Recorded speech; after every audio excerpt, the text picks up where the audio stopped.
Tuljapur drugs प्रकरणी आरोपी विनोद गंघणेला अखेर अटक करण्यात आली आहे। अटकपूर्व जामीन फेटाळल्यानंतर कोर्टाच्या आवारातूनच पोलिसांनी त्याला ताब्यात घेतलंय।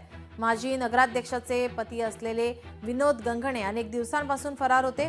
तुळजापूर ड्रग्ज प्रकरणातील अटक आरोपींची संख्या आता 20 वर आहे, तर अजूनही 17 आरोपी फरार आहेत।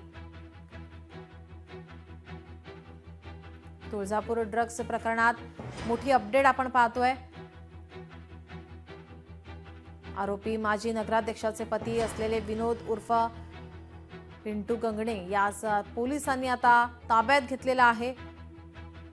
न्यायालयाच्या आवारातूनच त्याला ताब्यात घेण्यात आलंय। विनोद गंघणे यांनी न्यायालयात केलेला अटकपूर्व जामिनाचा अर्ज फेटाळल्यानंतर पोलिसांनी अटकेची कारवाई केली आहे। शुक्रवारी उशिरापर्यंत जामीन अर्जावर युक्तिवाद झाला। न्यायालयाने जामीन अर्ज फेटाळल्यानंतर अनेक दिवसांपासून फरार असलेल्या गंघणेला पोलिसांनी अटक केली आहे। त्यामुळे ड्रग्ज प्रकरणात आतापर्यंत 20 आरोपी अटकेत आहेत, तर अजूनही 17 आरोपी फरार आहेत। तुळजापूर ड्रग्ज प्रकरणी आता ही मोठी अपडेट। आरोपी विनोद गंघणेला अखेर अटक करण्यात आलेली आहे। आतापर्यंत 20 आरोपींना अटक करण्यात आली आहे। आपले प्रतिनिधी काकासाहेब कांबळे आपल्यासोबत फोन लाईन वरून जोडले आहेत। काय अधिकची माहिती? तुळजापूर ड्रग्ज प्रकरणातील आता ही सर्वात मोठी कारवाई आहे। आरोपी विनोद गंघणेला न्यायालयाच्या आवारातच अटक केली आहे। अटकपूर्व जामिनासाठी गंघणे तिथं हजर केलं होतं। त्यानंतर धाराशिव पोलिसांनी ही मोठी कारवाई केलेली आहे।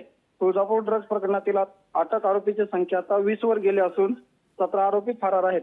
नीलम जी, धन्यवाद आपण दिलेल्या सविस्तर माहितीसाठी।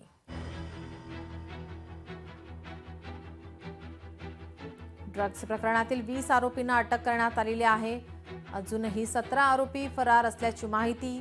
तुळजापूर ड्रग्ज प्रकरणातील ही मोठी अपडेट। आता आरोपी विनोद गंघणेला अटक करण्यात आली आहे।